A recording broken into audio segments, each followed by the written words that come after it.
الصلاة والسلام عليك يا رسول الله الصلاة والسلام عليك يا حبيب الله الصلاة والسلام عليك يا شفيع المذنبين الصلاة والسلام عليك يا رحمة للعالمين.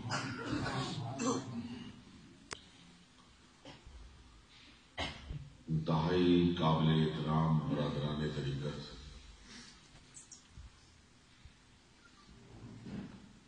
میں اللہ کا شکر ادا کرتا ہوں کہ آج ایک مرتبہ پھر اس نے اپنے مرشد گرامی کے اصالِ ثواب کی اس مجلس میں ہم سب کو شرکت کا موقع مرحمت فرمایا ہے۔ سب مبارکباد کے مستحق ہیں، لیکن خاص طور پر مولانا ریاض الدین صاحب، میرے محترم معصر اعجاز صاحب اور ان کی جملہ منتظمہ کمیٹی جو اس تقریب کا ہمیشہ اہتمام کرتی ہے، مبارکباد کی مستحق ہے۔ گمٹی والوں، میں آپ کو مبارکباد دیتا ہوں کہ چوتھی نسل سے اپنے عہد وفا کو نبھا رہے ہیں۔ یہ اللہ کا کرم ہے آپ پر کہ آپ ایک وفا کی تاریخ کو رقم کر رہے ہیں۔ لیکن اتنا ضرور کہوں گا اور تحدیث نعمت کے طور پر کہوں گا اور شکر کے جذبات سے لبریز ہو کر کہوں گا کہ کسر آپ نے بھی نہیں چھوڑی، کسر ہم نے بھی نہیں چھوڑی۔ تعلقات دونوں طرف سے نبھائے جاتے ہیں۔ شاید جو پرانے بزرگ یہاں بیٹھے ہیں وہ آنکھیں بند کریں تو یہاں بھاٹا موڑ سے انہیں حضرت صاحب کی گوڑی کے پاؤں سے اٹھنے والی گرد و غبار نظر آ جائے۔ گرمی ہو یا سردی، میں نے اپنے حضرت کو دیکھا کہ وہ خوشی کا تو مجھے پتہ نہیں، لیکن غمی میں گمٹی والوں کے ساتھ ضرور شریک احوال ہوئے ہیں۔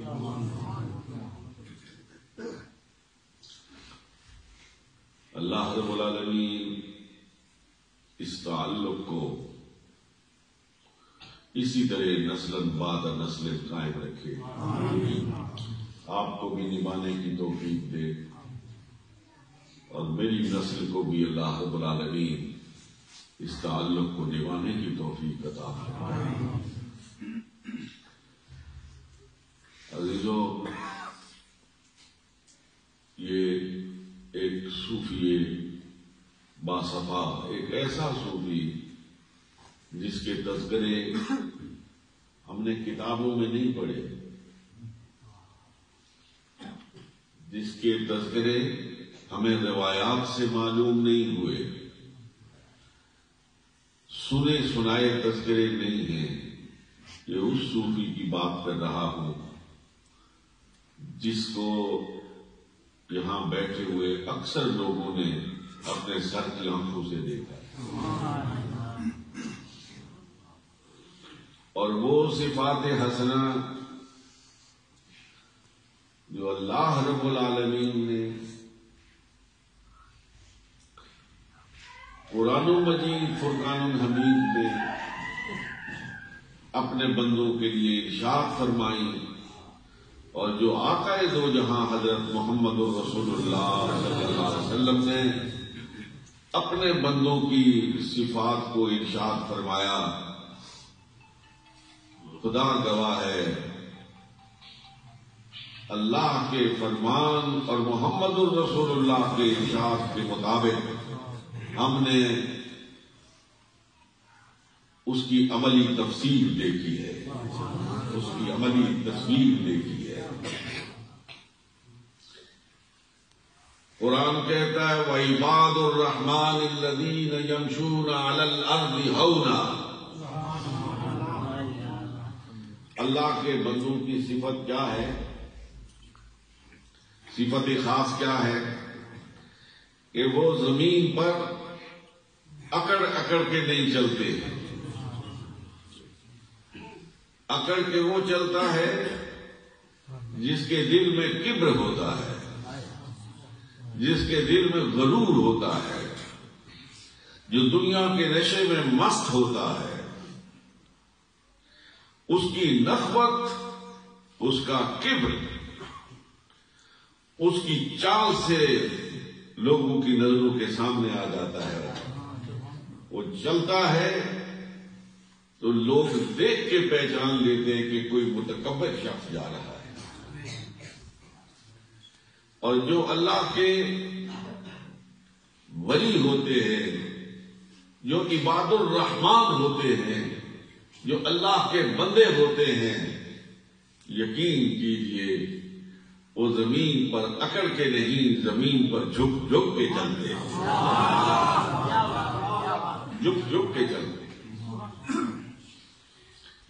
اور جس مرد کامل کے حضور میں اور آپ اپنی محبت کا خراج پیش کرنے کے لیے یہاں پہ جمع ہیں، آپ میں سے اکثریت کو ان کی معیت میں چلنا نصیب ہوا ہے، ان کے قدموں کی چال کو دیکھ کر دل گواہی دیتا تھا کہ وَعِبَادُ الرَّحْمَنِ يَمْشُونَ عَلَى الْأَرْضِ هَوْنًا کی اور کوئی تفسیر پڑھنے کی ضرورت نہیں۔ جو اس تفسیر کو جاننا چاہتا ہے وہ ان قدموں کو آگے دیکھے، ان اٹھتے ہوئے قدموں کو دیکھے۔ لیکن صوفی اپنے انداز میں سوچتے ہیں۔ ایک جملہ معترضہ میرے ذہن میں آ رہا ہے، میں آپ کی خدمت میں عرض کرتا ہوں۔ ایک دفعہ ایک صاحب نے آپ سے سوال کیا، حضرت رحمۃ اللہ علیہ سے، حضرت جی آپ یہاں سے مسجد اور مسجد سے گھر کی طرف آتے اتنے دھیمے دھیمے قدموں کے ساتھ چلتے، اتنے آہستہ آہستہ چلتے، چھوٹے چھوٹے قدم آپ اٹھاتے۔ الحمدللہ آپ ٹھیک ہیں، صحت اچھی ہے، تو یہ اتنے آہستہ قدموں کے ساتھ چلنا، اتنے دھیمے قدموں کے ساتھ چلنا، اس کا سبب کیا ہے؟ تو آپ نے جو ارشاد فرمایا، یہ جو حکمت اور دانائی ہے نا، اس کو حضور نے فرمایا ضالۃ المؤمن، یہ مومن کی مینات ہے، مومن کی زبان سے جو کلمہ نکلتا ہے وہ حکمت اور دانائی سے پر ہوتا ہے۔ آپ نے فرمایا، میں نے حدیث میں پڑھا، رسالت مآب صلی اللہ علیہ وسلم نے فرمایا ہے کہ جب کوئی نمازی مسجد سے گھر کو چلتا ہے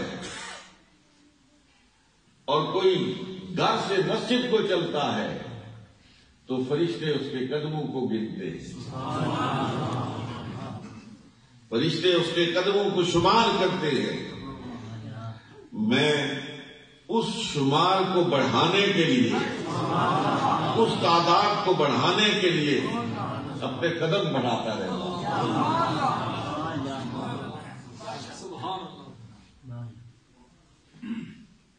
صوفیوں کی یہ علامت ہے کہ وَإِذَا خَاطَبَهُمُ الْجَاهِلُونَ قَالُوا سَلَامًا۔ ترشروئی، بد کلامی، دشنام ترازی، صوفیاء کی لغت میں اس کا کوئی حصہ موجود نہیں۔ حضرت بھائی یزید بستامی رحمت اللہ تعالی علیہ اپنے کچھ عقیدت مندوں کے ساتھ باہر تشریف لے جا رہے تھے۔ کچھ لوگ تھے ہر دور میں ہوتے، انہوں نے آپ پر آوازیں کسے، جملہ بازی کی۔ جو آپ کے ساتھ عقیدت مند تھے وہ ان کی طرف لپکے، تو آپ نے فرمایا نہیں، واپس آ جاؤ، وہ اپنی بات کرنے دو۔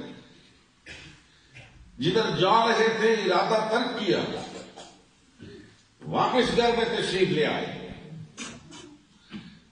اپنی مسجد پر تشریف فرما ہونے کے بعد آپ نے ان میں سے ایک سے کہا کہ وہ تھیلے اٹھا کے لے آؤ۔ وہ تھیلے لے کے آئے۔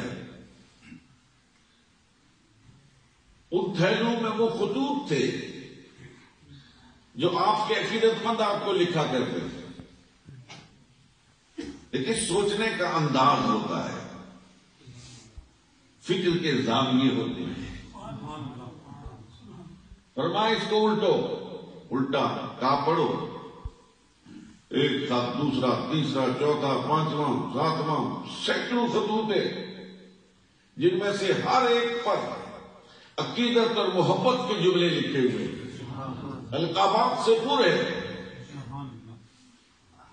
عشق و محبت کے نور سے وہ خطوط جگمگا رہے ہیں۔ آپ نے فرمایا رک جاؤ۔ فرمایا جس خدا نے اتنا کہلوایا ہے، جس خدا نے یہ کچھ کہلوایا ہے، اگر تھوڑا سا وہ کہلوا دیا ہے تو کیا فرق پڑتا ہے؟ میں ان خطوط کو پڑھوں یا ان باتوں کو سنوں جو وہ لوگ کہہ رہے ہیں؟ صوفیاء کا یہ انداز ہوتا ہے۔ مجھے ایک بات یاد آ گئی، مولانا سردار احمد صاحب رحمت اللہ تعالی علیہ، شیخ الحدیث،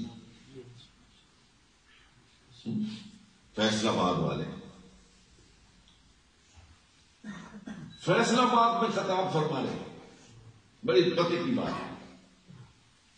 فیصل آباد میں خطاب فرما رہے تھے، کسی نے دور سے پتھر پھینکا اور آپ کے سر پہ آ کے لگا، خون بہنے لگا۔ بڑا مجمع تھا، کثیر مجمع تھا، لوگ ادھر دب کے بھاگے، کہا نہیں واپس آ جاؤ، بیٹھ جاؤ، سارے بیٹھ جاؤ۔ اب دیکھیے میں جو آپ سے کہہ رہا ہوں نا، سوچنے کا انداز ہوتا ہے، صوفی کی ایک سوچ ہوتی ہے، فکر ہوتی ہے، پھر اس پر عمل کا محل تعمیر ہوتا ہے۔ آپ بیٹھ جاؤ، بیٹھ گئے۔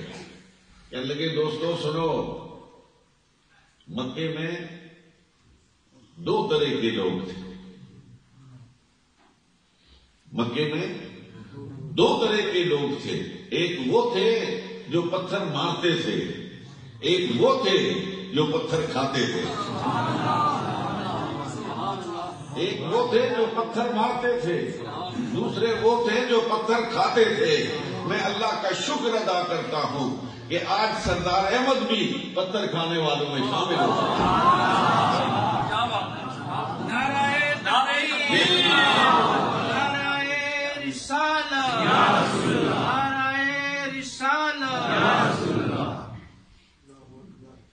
وَعِبَادُ الرَّحْمَنِ الَّذِينَ يَمْشُونَ عَلَى الْأَرْضِ هَوْنًا، یہ دھیمے قدموں کے ساتھ، یہ آہستہ آہستہ قدموں کے ساتھ زمین پر چلتے ہیں۔ میرے عزیزوں، اس مجلس سے فائدہ اٹھاتے ہوئے یہ ضرور آپ کی خدمت میں عرض کروں گا کہ اس زمین پر چلتے ہوئے یہ ضرور ایک مرتبہ سوچ لیا کرو کہ اسی زمین کے نیچے مجھے جانا ہے۔ یہ وہ خاک ہے، یہ وہ مٹی ہے جس سے میرا خمیر اٹھایا گیا ہے، جسے گود کر مجھے بنایا گیا ہے۔ منہا خلقناکم وفیہا نعیدکم ومنہا نخرجکم تارۃ اخری۔ یہ وہ مٹی ہے جس سے مجھے پیدا کیا گیا، اسی مٹی میں مجھے لوٹایا جائے۔ اسی مٹی میں مجھے لوٹایا جائے گا. وَمِنْهَا نُخْرِجُكُمْ تَارَةً أُخْرَىٰ، پھر اسی مٹی سے مجھے اٹھایا جائے گا، اسی سے بنایا گیا، اسی میں لے جایا جائے گا اور پھر اسی سے اٹھایا جائے گا. ضمن ایک بات عرض کرتا ہوں، یہ فلسفی، یہ سوچ، یہ فکر بڑے بڑے فلاسفہ اس میں گم ہو گئے کہ یہ انسان کدھر سے آیا، اس نے کدھر جانا ہے اور پھر وہاں سے واپس کدھر آنا ہے.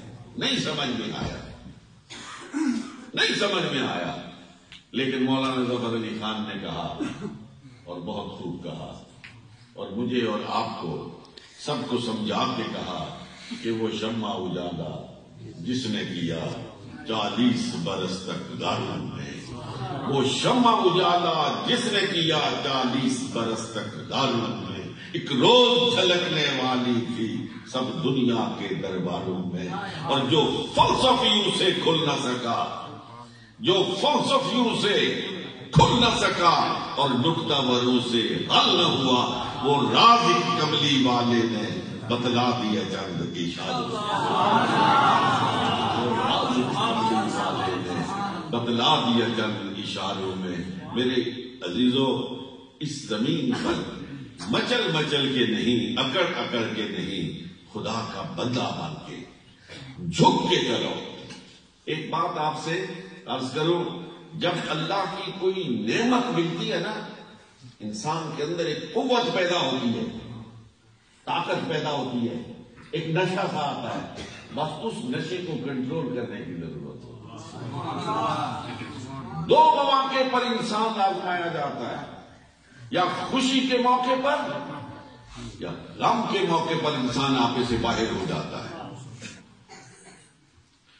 اور مولانا ظفر بہادر شاہ ظفر کا بڑا مشہور شعر ہے کہ ظفر آدمی اس کو ہرگز نہ جانیے گا، ظفر آدمی اس کو ہرگز نہ جانیے گا، وہ کتنا ہی صاحب فہم ہوگا. ظفر آدمی اس کو ہرگز نہ جانیے گا، وہ کتنا ہی صاحب فہم و ذکا، جسے عیش میں یاد خدا نہ رہی، جسے عیش میں یاد خدا نہ رہی اور عیش میں خوف خدا نہ رہا. آپ کے آقا، میرے آقا، ہم سب کے آقا و مولا جناب محمد رسول اللہ صلی اللہ علیہ وسلم کی زندگی ایک مفتو کی زندگی بھی ہے، مغلوب کی زندگی بھی ہے، اور پھر غالب کی زندگی بھی ہے، فاتح کی زندگی بھی ہے. مکہ میں آپ پتھر کھاتے ہوئے بھی نظر آتے ہیں، ان کے اعزا اور اقارب کو تپتے ہوئے صحراؤں پر گھسیٹا جا رہا ہے. یہ مکے کی زندگی ہے، لیکن اسی مکے میں محمد عربی صلی اللہ علیہ وسلم فاتح کی حیثیت سے کھڑے، فاتح کی حیثیت سے. اور سرکار علیہ الصلوۃ والسلام جب مفتو تھے، جب مغلوب تھے، جب آپ پر ظلم و ستم کے پہاڑ ڈھائے جا رہے تھے، اس وقت بھی سرکار کا سر سجدے میں تھا. اور جس وقت غالب ہو کر، فاتح ہو کر مکے میں داخل ہو رہے تھے، روایت میں آتا ہے جس اونٹنی پر بیٹھے تھے سرکار کا سر جھک رہا تھا. جو کعبہ سامنے آ رہا تھا، سرکار کا سر جھک رہا تھا، جھک رہا تھا، جھک رہا تھا، یہاں تک کہ آپ کی مبارک تھوڑی اونٹ کے کجاوے کے ساتھ مسئلہ. لئن شکرتم لأزیدنکم، اگر تم خدا کا شکر ادا کرو گے، اللہ اپنی رحمتوں اور برکتوں میں مزید اضافہ کرے. میرے عزیزوں، اے صوفیہ کے ساتھ تعلق رکھنے والوں، کم و بیش ہر انسان کو یہ دونوں مواقع زندگی میں ملتے ہیں، خوشی کے بھی اور غمی میں بھی. کامیاب انسان وہ ہے، اے صوفیہ کے دامن سے وابستہ میرے انتہائی عزیز بچوں اور بھائیوں، ان دونوں موقعوں پر اگر آپ نے اعتدال کی رسی کو نہ چھوڑا اور محبوب خدا کی سنت کو اپناتے ہوئے عدل کا راستہ اختیار کیا. نہ خوشی میں خدا کو بھولے نہ غمی میں خدا کو بھولے. میرے عزیزوں، یہ زندگی بھی تمہاری، آنے والی زندگی بھی تمہاری.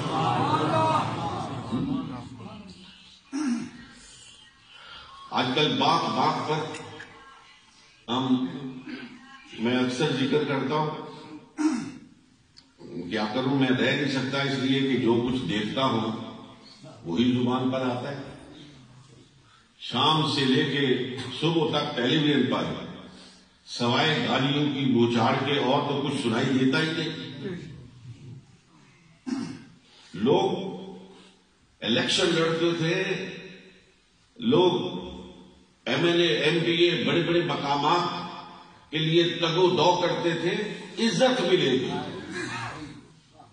اقتدار ملے گا تو عزت ملے گی. میں دیکھ رہا ہوں کہ آج جس کو اقتدار ملتا ہے لگتا ہے ایسے ہے جیسے ذلت کی مالا اس کے گلے میں ڈال دی، ذلت کا ہار اسے پہنا دیا گیا. تو صبح سے لے کے شام تک گالیاں. بات دوسری طرف دیکھا جائے گی، حضور نبی کریم رؤوف الرحیم علیہ الصلوۃ والسلام کمال جائیں اس اخلاق حسنہ کے معلم اول و آخر پر. حضور نے فرمایا اذا جاء رجل کریم من قوم فاکرموہ، اذا جاء رجل کریم من قوم فاکرموہ. کسی خاص قوم کی بات نہیں کی، کسی بھی قوم کا باعزت شخص تمہارے پاس آئے اس کی عزت و تکریم کرو. جس کو انگریزی میں کہتے ہیں ڈیو ریسپیکٹ. جو اس کو اپنے قبیلے میں عزت اور تکریم ملتی ہے وہ عزت اور تکریم تم بھی کرو. مشہور سخی ہے حاتم اور ان کا بیٹا ہے عدی. اس نے جب شورا سنا نا سرکار علیہ الصلوۃ والسلام کا تو یہ مدینہ طیبہ آ گیا کہ دیکھتا ہوں چل کے کہ جس نبی کا یہ شورا ہے، جس ذات کا یہ شورا ہے، اسے اپنی آنکھوں سے چل کے دیکھ. مدینے میں جب پہنچا تو سیرت نگار دیکھتے ہیں اس وقت حضور علیہ الصلوۃ والسلام مدینہ طیبہ کی ایک گلی سے آ رہے تھے. ذرا اس منظر کو تصور میں لا، ایک گلی سے تشریف لا رہے تھے اور صحابہ کرام وہ آسمان ہدایت کے چمکتے ہوئے ستارے آپ کے گردا گرد آ رہے تھے. اچانک ایک گلی کی نکت سے ایک بوڑھی سی خاتون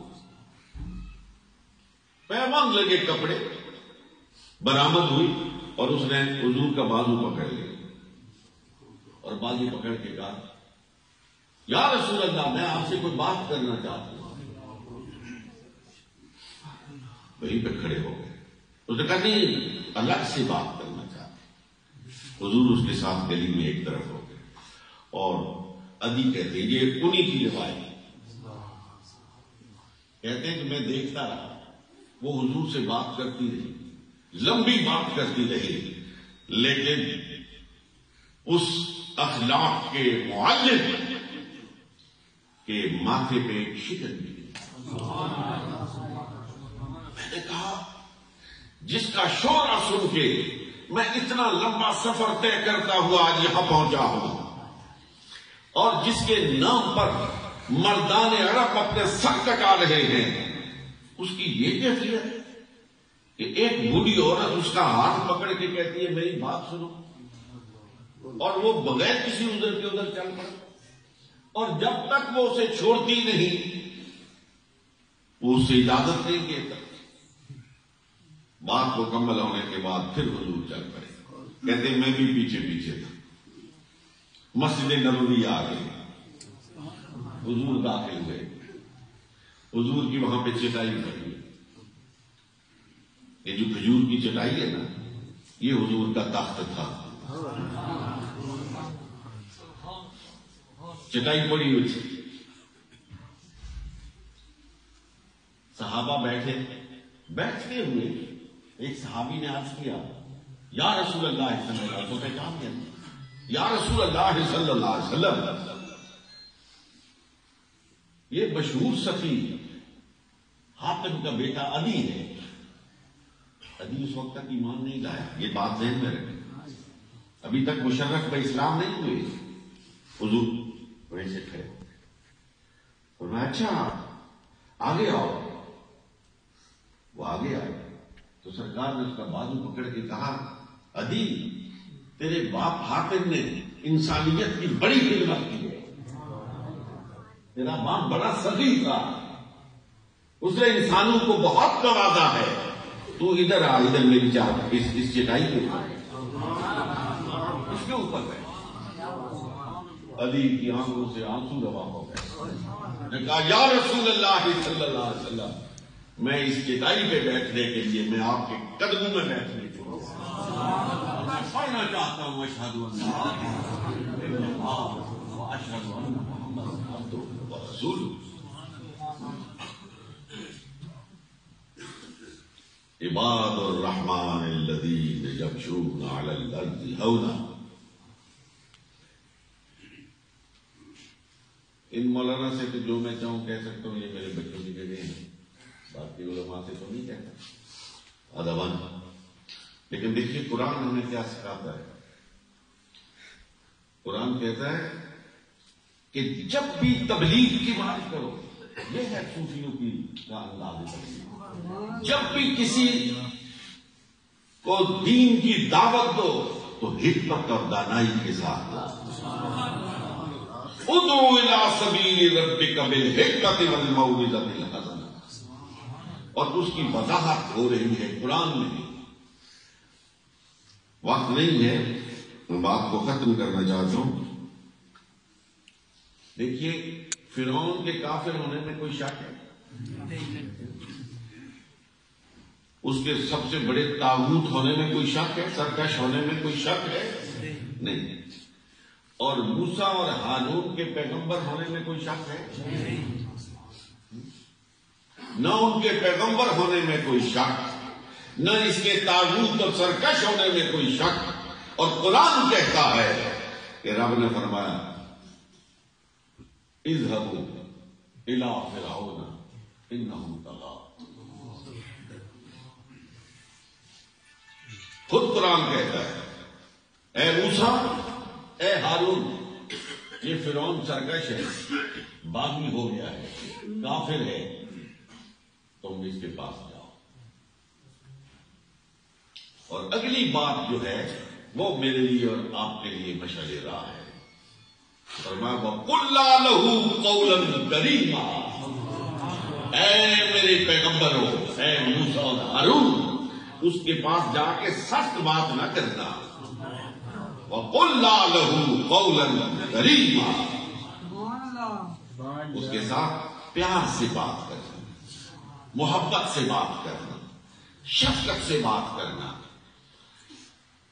کیا وجہ ہے کہ بر صغیر میں بسنے والے مسلمانوں کا ایمان مرہون منت ہے؟ صوفیاء اسلام کا ایک جملہ یاد رکھیے، اس بر صغیر میں ایمان کا پودا، اسلام کا پودا چشتیہ کے سربراہ، سلسلہ چشتیہ کے قائد اور امام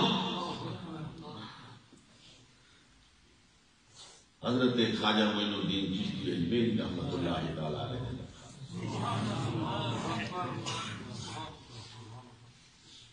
اس پودے کو کاشت اس زمین پر، بر صغیر کی زمین پر حضرت خواجہ اجمیری نے کیا.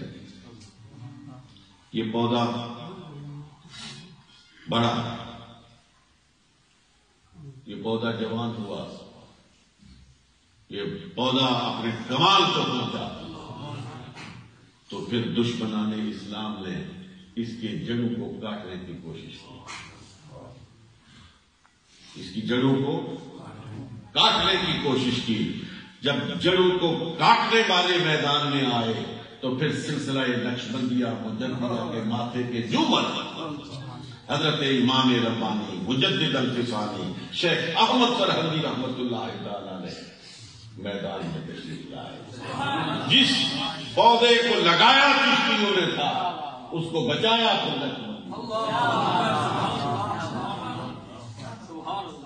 میرے عزیزوں، وقت بہت ہی کم تراویح کھینچ چکا۔ میں چاہتا ہوں آپ نماز عصر سے پہلے کھانا کھا لیں۔ میں صرف اس موقع پر آپ سے عرض یہ کرنا چاہتا ہوں کہ اپنے صوفیاء کے ساتھ تعلق بھی رکھو، لیکن ان کی تعلیمات کو بھی انتظام کرو، ان کی زندگیوں سے سبق سیکھو، اور خاص طور پر وہ حضرات، وہ مرد و زن جن کا بغداد شریف سے تعلق ہے، وہ ایک بات یاد رکھیں کہ بغداد شریف کی ایک ہی صدا ہے کہ خدا کے فرمان پر عمل کرو، محمد رسول اللہ صلی اللہ علیہ وسلم کے پیغام کو سنت رسالت نام صلی اللہ علیہ وسلم کو اپنا کر اپنی زندگیوں کا رخ متعین کرو، منزل آگے بڑھ کر تمہاری قدم کسی نہ کسی سلسلے کے ساتھ نوجوانوں تعلق ہونا چاہیے۔ یہ بات میں نہیں کہتا ہوں اکثر، کیونکہ کئی دفعہ لوگ یہ سمجھتے ہیں کہ شاید آپ کی طرف توجہ دلائی جا رہی ہے، ایسا نہیں۔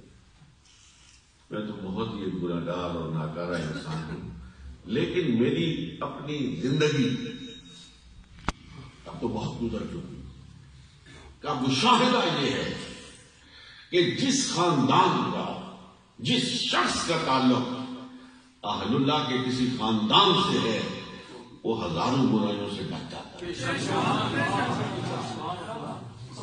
اس کا مشاہدہ میں نے زیادہ دیار فرنگ میں جا کے کیا،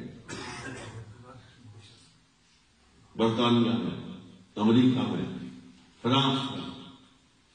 یقین کریں کہ وہ خاندان جو کسی نہ کسی حوالے سے کسی اہل اللہ کے خاندان کے ساتھ وابستہ ہے، وہاں دیار فرنگ میں بھی وہ نکھرے ہوئے نظر آتے، الگ الگ نظر آتے۔ وہاں آپ گھروں میں جائیں نا، تو جس گھر میں آپ کو مسلح نظر آئے، جس گھر کا بچہ آپ کو جھک کر محبت کے ساتھ سلام کرے، تو یقین کر لینا کہ اس نے اپنا ہاتھ، یا اس کے باپ نے، اس کے دادا نے اپنا ہاتھ کسی نہ کسی ہاتھ والے کے ہاتھ میں دیا ہوگا۔ اقبال نے کہا تھا، دمے عارف نسیم صبح و دم ہے، دمے عارف نسیم صبح و دم ہے، اسی سے ریشائے مانی میں شب ہے، اسی سے ریشائے مانی میں نم ہے، اگر کوئی شعیب آئے میسر، اگر کوئی شعیب آئے میسر، شوانی سے کلیمی دو قدم ہے۔ لیکن کسی شعیب کے میسر آنے کی ضرورت ہوتی ہے۔ حضرات کا عرص ہے، ایسے ایک بات میرے ذہن میں آ گئی ہے، اگر اجازت ہو تو میں 1-2 منٹ میں آپ کو سنا دوں۔ یہ جس کو انگریزی میں کہتے ہیں نا فرسٹ ہینڈ روایت، مطلب میں نے خود اپنے کانوں سے یہ بات سنی۔ ایک بابا تھے مالی کے، مالی گاؤں ہے کلر سیدہ میں، بابا فضل دار، اس نے مجھے خود سنایا۔ کہنے لگا کہ میں انگریز کی فوج میں ملازم تھا، جنگ عظیم دور تھی، ہم لڑتے رہے، گرفتار ہو گئے، ہمیں مخالف فوج، جرمن فوج ایک جزیرے میں لے گئی، وہاں میں قید کر دیا گیا۔ قید و بند کی صحبتیں برداشت کر رہے تھے، 1 سال 2 سال 3 سال 4 سال 5 سال 6 سال 7 سال، پتہ نہیں کتنے سال گزر گئے۔ گھر والوں نے پیچھے دعا وغیرہ کر لی، اب اتنے عرصے کے بعد پتہ نہیں وہ کہاں پہنچ گئے ہوں گے، اور ہم بھی یہ سمجھ رہے تھے کہ اب کسی دن موت آئے گی، یہ اٹھا کے سمندر میں پھینک دیں گے اور مچھلیاں اپنا ہمیں لقمہ بنا لیں گی۔ لیکن مایوس ہو چکے تھے۔ ایک روز خواب میں نے دیکھا، یہ بابے کی اپنی زبانی ہے، کسی اور نے نہیں سنایا، بابے نے خود سنایا۔ کہتا ہے میں نے خواب میں دیکھا کہ میرے پیر و مرشد حضرت خواجہ عبدالرحمن رحمۃ اللہ جزیرے میں داخل ہو رہے، میں دیکھتا ہوں کہ باہر ہے، اور کرتے کرتے وہ ہمارے کیمپ کے اندر داخل ہوتے ہیں۔ بابا کہتا ہے میں نے دوڑ کے خواب میں آپ کے ہاتھ پکڑ کے بوسہ لیا، اور آپ نے میرے کندھے پہ ہاتھ رکھا اور فرمایا فضلدار، اللہ کی رحمت سے کبھی نا امید نہیں ہوتے۔ اتنا کہا اور اتنے جذبے کے ساتھ کہا، میری آنکھ کھل گئی۔ لیکن عقیدت ہو تو ایسی ہو، محبت ہو تو ایسی ہو۔ کہتا ہے جو میرے ساتھ 4-5 اور دوست تھے نا میرے، جو جہاں ایک جگہ افغان تھے، میں نے ان میں سے ایک کو جگایا۔ انہوں نے کہا فضلدار کیا بات ہے؟ میں نے کہا ہماری رہائی کا وقت آ گیا، ہماری رہائی کا وقت آ گیا۔ کہا یار کون یہاں رہا کرے گا، کسی کو پتہ ہی نہیں ہم کہاں ہیں۔ انہوں نے کہا نہیں، جن کو پتا ہونا چاہیے تھا وہ یہاں پہنچ گئے۔ انہوں نے کہا کون، کیسے؟ کہنے کے خدا گواہ ہے، میرے مرشد اس جزیرے میں داخل ہو چکے ہیں۔ کہنے لگے کہ کوئی 3 دن گزرے تھے، 3 دن گزرے تھے کہ ہم جا رہے تھے نماز پڑھ کے، تو جو گارڈ تھا گیٹ پہ، اس سے کبھی کبھار گپ شپ ہوتی رہتی تھی، اس کے پاس تھوڑی دیر رکے تو اس نے کہا یار تم کوئی عجیب لوگ، تم 4-5 جو دوست ہو نا، یہ میں نے دیکھا ہے کسی سے کوئی چھیڑ نہیں، کوئی اور بد زبانی نہیں، بد کلامی نہیں، بس اپنے اللہ کو یاد کرتے ہو، نمازیں پڑھتے ہو اور وقت گزار رہے ہو، میرا دل چاہتا ہے تمہاری کوئی مدد کر۔ اللہ رب العزت فرماتے ہیں انسان کا دل میری 2 انگلیوں کے درمیان ہے، جدھر چاہتا ہوں ادھر جاتا ہے۔ لگے میری خواہش ہے تمہاری کوئی مدد کرو۔ کیا مدد ہو سکتی؟ اس نے کہا یار میں ایک کام کر سکتا ہوں کہ فلاں تاریخ سے یہ کرسمس وغیرہ شروع ہو رہی ہے، تو یہ لوگ اپنے اس میں مصروف ہوتے ہیں، تو رات کے پچھلے پہر میں یہ گیٹ تھوڑا سا کھولوں گا، تم فوجی لوگ کو کرالنگ کرتے ہوئے آؤ اور نیچے سے گزر جاؤ، باقی پھر تمہارا اللہ مالک۔ ہم نے کہا ٹھیک ہے۔ چنانچہ ایک رات ایسے ہی ہوا، اس کے گیٹ تھوڑا سا کھولا، ہمیں اشارہ ہوا، ہم کرالنگ کرتے ہوئے وہاں سے نکل گئے اور بھاگ پڑے۔ اب کوئی پتہ نہیں ہم کدھر جا رہے ہیں، کہاں جا رہے ہیں، ہماری منزل کیا جزیرہ ہے، سمندر کے کنارے کنارے ہم بھاگے جا رہے ہیں، کئی گھنٹے بھاگے، تھک کے گر پڑے۔ جب گرے تو دور دیکھا جہاز کے، جو سمندر میں بحری جہاز جا رہا ہے، اس کی بتی ہمیں نظر آئی۔ کہتا فوراً میرے دل میں خیال آیا اور میں اٹھا، وہاں سے ایک بہت بڑا ڈنڈا پکڑا اور اپنی قمیض اتار کے میں نے اس ڈنڈے کے سرے پہ لگائی اور اس کو آگ لگا اور میں نے اس کو ہلانا شروع کیا۔ تھوڑی دیر کے بعد دیکھا کہ اس جہاز کا رخ ہماری طرف ہو گیا، ہماری طرف مڑنا شروع ہو گیا، اور تھوڑی دیر کے بعد وہ جہاز قریب آیا اور انہوں نے مائک پر اناؤنس کیا کہ تم لوگ کون ہو اور ہم سے کیا چاہتے ہو؟ تو ہم نے کہا تھا کہ جھوٹ کسی صورت نہیں بولنا، بے شک یہ لوگ ہمیں مار دیں، جھوٹ نہیں بولنا۔ کہتے ہیں ہم نے کہا کہ ہم مسلمان ہیں، جرمنوں کے قید تھے، وہاں سے ہم بھاگے ہیں، بھاگ کے نکل آئے، اب کچھ پتہ نہیں ہے ہم کہاں ہیں اور ہمیں کہاں جانا ہے۔ اس نے کہا فکر نہ کرو، میں بھی مسلمان ہوں، اور یہ مصر کا جہاز ہے، میں بوٹ پھینکتا ہوں، کشتی پھینکتا ہوں، تم اس پہ بیٹھو، ہم تمہیں کھینچ لیں گے، ہم تمہیں مصر لے چلیں گے۔ کہتے اس نے بوٹ پھینکی، ہم 5-6 جو بھی تھے بیٹھ گئے، اور اس نے جہاز میں بٹھا دیا اور ہمیں مصر لے گئے۔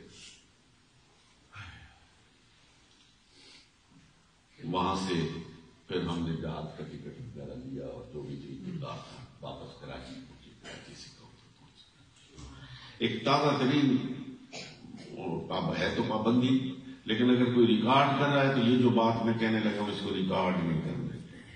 آپ کا حامی و ناصر اللہ رب العالمین ہمیشہ اپنی محبت اور اپنے محبوب کریم اور اپنے محبوب کریم کے ساتھ محبت کرنے والے سچے لوگوں کی محبت نصیب فرمائے اور اسی پر خاتمہ فرمائے۔